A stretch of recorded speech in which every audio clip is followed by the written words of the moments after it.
ಅಂಬಾನಿ ನ್ಯೂಸ್ಗೆ ಸ್ವಾಗತ. ಪ್ರತಿದಿನ ನ್ಯೂಸ್ ಅಪ್ಡೇಟ್ಗಾಗಿ ಸಬ್ಸ್ಕ್ರೈಬ್ ಮಾಡಿ. ಅಂಬಾನಿ ನ್ಯೂಸ್ ಟಿವಿಗೆ ಸ್ವಾಗತ. ಶಿಡ್ಲಘಟ್ಟ ನಗರದಲ್ಲಿ ಶ್ರೀರಾಮ ಶೋಭಾಯಾತ್ರೆಯನ್ನು ಅತ್ಯಂತ ವಿಜೃಂಭಣೆಯಿಂದ ನಡೆಸಲು ಸಿದ್ಧತೆಗಳು ಆರಂಭವಾಗಿವೆ. ನಗರದ ಶ್ರೀ ವೇಣುಗೋಪಾಲ ಸ್ವಾಮಿ ದೇವಾಲಯದಲ್ಲಿ ನಡೆದ ಪೂರ್ವಭಾವಿ ಸಭೆಯಲ್ಲಿ ಕಾರ್ಯಕ್ರಮದ ಯಶಸ್ಸಿಗೆ ಪುರೋಹಿತರು ಹಾಗೂ ಅರ್ಚಕರು ಒಮ್ಮತದ ಸಂಕಲ್ಪ ಮಾಡಿದರು. ಸಭೆಯ ಆರಂಭದಲ್ಲಿ ಶ್ರೀ ವೇಣುಗೋಪಾಲ ಸ್ವಾಮಿಗೆ ವಿಶೇಷ ಪೂಜೆ ಸಲ್ಲಿಸಿ ಶೋಭಾಯಾತ್ರೆ ಯಾವುದೇ ಅಡೆತಡೆಯಿಲ್ಲದೆ ನಡೆಯಲಿ ಎಂದು ಪ್ರಾರ್ಥಿಸಲಾಯಿತು. ಸಭೆಯಲ್ಲಿ ಮಾತನಾಡಿದ ಪ್ರಮುಖ ಪುರೋಹಿತರಾದ ವೈಎನ್ ದಾಶರಥಿ ಅವರು, ಶ್ರೀರಾಮ ಶೋಭಾಯಾತ್ರೆಯು ನಮ್ಮ ಸಂಸ್ಕೃತಿ ಮತ್ತು ಏಕತೆಯ ಸಂಕೇತವಾಗಿದೆ. ಸಮಾಜದಲ್ಲಿ ಸೌಹಾರ್ದತೆ ಮತ್ತು ಧಾರ್ಮಿಕ ಚೈತನ್ಯ ಮೂಡಿಸಲು ಇಂತಹ ಕಾರ್ಯಕ್ರಮಗಳು ಅತ್ಯಗತ್ಯ ಎಂದು ತಿಳಿಸಿದರು. ಶ್ರೀರಾಮ ಶೋಭಾಯಾತ್ರೆ ಆಚರಣೆ ಟ್ರಸ್ಟ್ ಅಧ್ಯಕ್ಷರಾದ ವೆಂಕಟೇಶ್ ಪಿ ಮಾತನಾಡಿ, ಈ ಬಾರಿ ಶೋಭಾಯಾತ್ರೆಯನ್ನು ಹೆಚ್ಚು ಆಕರ್ಷಕವಾಗಿ ಮತ್ತು ಅರ್ಥಪೂರ್ಣವಾಗಿ ಆಯೋಜಿಸಲು ಸಕಲ ಸಿದ್ಧತೆ ಮಾಡಿಕೊಳ್ಳಲಾಗುತ್ತಿದೆ. ಯುವಕರು ಮತ್ತು ಭಕ್ತಾದಿಗಳು ಹೆಚ್ಚಿನ ಸಂಖ್ಯೆಯಲ್ಲಿ ಕೈಜೋಡಿಸುತ್ತಿರುವುದು ವಿಶೇಷವಾಗಿದೆ ಎಂದರು.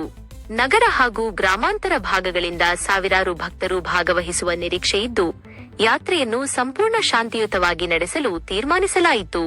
ಸಭೆಯಲ್ಲಿ ಗುರುಶರ್ಮಾ, ಕೃಷ್ಣನ್, ವೆಂಕಟೇಶಮೂರ್ತಿ ಸೇರಿದಂತೆ ಹಲವು ಮುಖಂಡರು ಹಾಗೂ ಅರ್ಚಕರು ಉಪಸ್ಥಿತರಿದ್ದರು.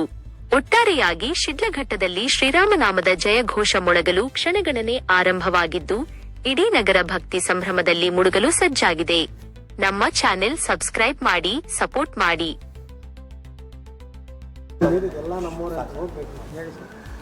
ಶ್ರೀರಾಮ ರಾಮ ರಾಮೇತಿ ರಮೇ ರಾಮೇ ಮನೋರಮೆ ಸಹಸ್ರನಾಮ ತತ್ವಲ್ಯಂ ರಾಮ ನಾಮ ವರಾನನೆ. ಶ್ರೀರಾಮ ರಾಮ ರಾಮೇತಿ ರಮೇ ರಾಮೇ ಮನೋರಮೆ ಸಹಸ್ರನಾಮ ತತ್ವಲ್ಯಂ ರಾಮ ನಾಮ ವರಾನನೆ. ಶ್ರೀರಾಮ ರಾಮ ರಾಮೇತಿ ರಮೇ ರಾಮೇ ಮನೋರಮೆ ಸಹಸ್ರನಾಮ ತತ್ವಲ್ಯಂ ರಾಮ ನಾಮ ವರಾನನೆ. ಓಂ ಶ್ರೀ ಗುರುಭ್ಯೋ ನಮಃ. ಈ ದಿನದ ವಿಶೇಷವಾದ ವೇಣುಗೋಪಾಲ ಸ್ವಾಮಿ ದೇವಾಲಯದಲ್ಲಿ ಶ್ರೀರಾಮ ಸೇನೆ ಮತ್ತು ತಾಲೂಕು ಪುರೋಹಿತ ಅರ್ಚಕ ವೃಂದದವರು ಸೇರಿದ್ದೇವೆ.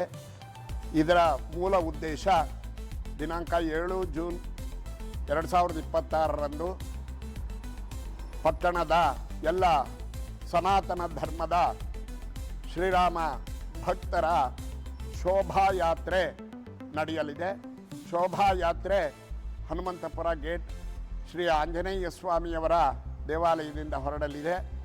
ಬಹಳ ವಿಶೇಷವಾಗಿರತಕ್ಕಂತಹ, ಕಳೆಯಿಂದ ಕೂಡಿರತಕ್ಕಂತಹ ಮತ್ತು ಮನರಂಜನೆಯನ್ನು, ಮನಸ್ಸಿಗೆ ಮುದವನ್ನು ನೀಡುವಂತಹ ಒಂದು ದೊಡ್ಡ ಮೆರವಣಿಗೆ, ವೈಭವದ ಮೆರವಣಿಗೆ ನಡೆಯಲಿದೆ ಆ ದಿನ.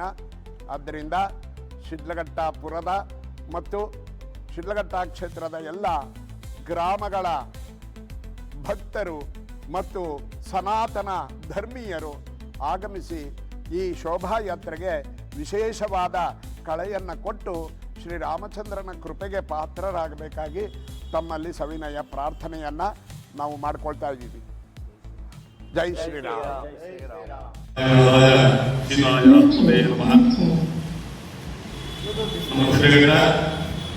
ನಗರದ ವಿಶೇಷವಾದ ಸುದ್ದಿ ಎಂದರೆ, ನಮ್ಮ ಶ್ರೀರಾಮ ಸೇನೆಯವರಿಂದ ಶೋಭಾಯಾತ್ರೆ ಕಾರ್ಯಕ್ರಮ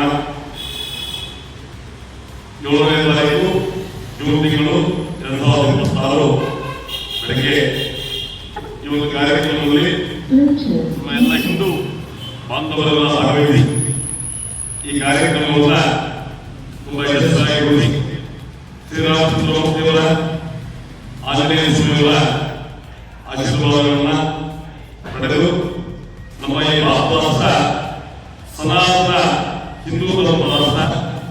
ಇಲ್ಲಿ ವಿಶೇಷವಾಗಿ ಅಯೋಧ್ಯೆಯಲ್ಲಿ ಸಾವಿರಾರು ಸಹಸ್ರಾರು ಲಕ್ಷಾಂತರ ಜನ ಭಕ್ತಾದಿಗಳಿಗೆ ಅಭಿಷೇಕವಾಗಿರತಕ್ಕಂತಹ ಭಗವಂತ ಶ್ರೀರಾಮದೇವರು ಅಂತ ಒಂದು ವಿಶೇಷವಾದಂತಹ ಈ ರಾಮ ಶೋಭಾಯಾತ್ರೆ ಕಾರ್ಯಕ್ರಮ ಏರ್ಪಡಿಸಿಕೊಂಡಿದ್ದಾರೆ. ನಾವು ಎಲ್ಲ ಹಿಂದೂ ಜನಾಂಗದವರು ಈ ಒಂದು ಕಾರ್ಯಕ್ರಮದಲ್ಲಿ ಪಾಲ್ಗೊಂಡು ಈ ಒಂದು ಕಾರ್ಯಕ್ರಮವನ್ನು ಯಶಸ್ವಿಗೊಳಿಸೋಣ. ಅದರಲ್ಲಿ ಹೆಚ್ಚಿನ ಸಂಖ್ಯೆಯಲ್ಲಿ ಎಲ್ಲರೂ ಪಾಲ್ಗೊಂಡು ಈ ಒಂದು ಕಾರ್ಯಕ್ರಮವನ್ನು ಬಹಳ ಯಶಸ್ವಿಗೊಳಿಸೋಣ. ಆ ರಾಮಚಂದ್ರ ಪ್ರಾರ್ಥನೆ ಧನ್ಯವಾದಗಳು ಸಾಧ್ಯತೆ ಜಯಿಸಿಲ್ಲ ನಮ್ಮ ಜಿಲ್ಲೆಯ ಸಂಸ್ಥಾಪನಾ ಅಧ್ಯಕ್ಷರು ಮತ್ತು ನಮ್ಮೆಲ್ಲರ ಪುರೋಹಿತರ ಹಿತೈಷಿಗಳಾಗಿರ್ತಕ್ಕಂತಹ ಅವರಿಗೆ ವಂದನೆಗಳನ್ನು ಅರ್ಪಿಸುವ ಶ್ರೀರಾಮ ಶುಭಯಾತ್ರೆಗೆ ನಮ್ಮೆಲ್ಲರ ಸಹಕಾರ ಇರುತ್ತೆ. ಪುರೋಹಿತರ, ಅರ್ಚಕರ ಮತ್ತು ಉಪಾಸಕರ ಎಲ್ಲ ಉಪಸ್ಥಿತರು ಎಲ್ಲರೂ ಕೂಡ ನಮ್ಮ ಈ ಒಂದು ಧಾರ್ಮಿಕ ಕಾರ್ಯಕ್ರಮದಲ್ಲಿ ನಮ್ಮೆಲ್ಲರ ಸಹಕಾರ ಇರುತ್ತೆ ಅಂತ ನಾನು ತಮ್ಮಲ್ಲಿ ವಿನಂತಿಸಿಕೊಳ್ಳುತ್ತಾ, ಯಾಕೆ ಮಾಡಬೇಕು ಅಂದರೆ ನಮ್ಮಲ್ಲಿ ಏನಾಗಿದೆ ಅಂತಂದರೆ ಮಂತ್ರಿಗಳಿಗೂ ಕೂಡ ಸನಾತನ ಧರ್ಮಕ್ಕೆ ಮುಖ್ಯವಾದಂತಹ ಚಟುವಟಿಕೆಗಳು ನಡೆಯುತ್ತಿದೆ. ಹಾಗಾಗಿ ನಾವು ಎಚ್ಚೆತ್ತುಕೊಂಡು ಹಿಂದೂ ಧರ್ಮವನ್ನು ಉಳಿಸಿಕೊಳ್ಳುವ ಒಂದು ಹಂತಕ್ಕೆ ತಂದಿದ್ದೇವೆ. ಶೋಭೆ ಒಂದು ಬಗೆಗೆ ವಿರುದ್ಧ. ಶೋಭೆ ಅಂದರೆ ಮರಳ ಕ್ಷಮ. ಆ ಮರಳ ಕ್ಷಮ ಇರುವ ಹಾಗೆ ಶೋಭೆ ಕಳೆಯತಕ್ಕಂಥ ನಮ್ಮ ಸನಾತನ ಧರ್ಮಕ್ಕೆ ಕಳೆಯತಕ್ಕಂಥ ಮತ್ತು ನಮ್ಮ ಸನಾತನ ಧರ್ಮದ ಮೂಲಗಳಾದಂತಹ ತ್ರೇತಾಯುಗದಲ್ಲಿ ಜನಿಸಿ ತನ್ನ ಮನೆಗಳಿಂದ ಎಲ್ಲರಿಗೂ ಆದರ್ಶ ಪ್ರಾಯವಾದಂತಹ ಶ್ರೀರಾಮಚಂದ್ರ ಸ್ವಾಮಿಯ ಹೆಸರನ್ನಿಟ್ಟುಕೊಂಡು ಶ್ರೀರಾಮ ಶೋಭಾಯಾತ್ರೆ ಅಂತ ಮಾಡಿದ್ದೀವಿ. ನಾವು ನಮ್ಮನ್ನ ಎಚ್ಚರಿಸಿಕೊಳ್ಳಬೇಕು, ನಾವೆಲ್ಲರಿಗೆ ಎಚ್ಚರಿಸಿಕೊಳ್ಳಬೇಕು. ನಮ್ಮ ಸನಾತನ ಧರ್ಮ ಯಾವ ಧರ್ಮಕ್ಕೂ ಇರುವುದಿಲ್ಲ. ಆದರೆ ನಮಗೆ ಬರಗಾಲ ಬಂದಾಗ ನಾವು ಎಚ್ಚರಿಸಿಕೊಳ್ಳುವ ವ್ಯಕ್ತಿ. ಹಾಗಾಗಿ ನಮ್ಮ ಧರ್ಮದ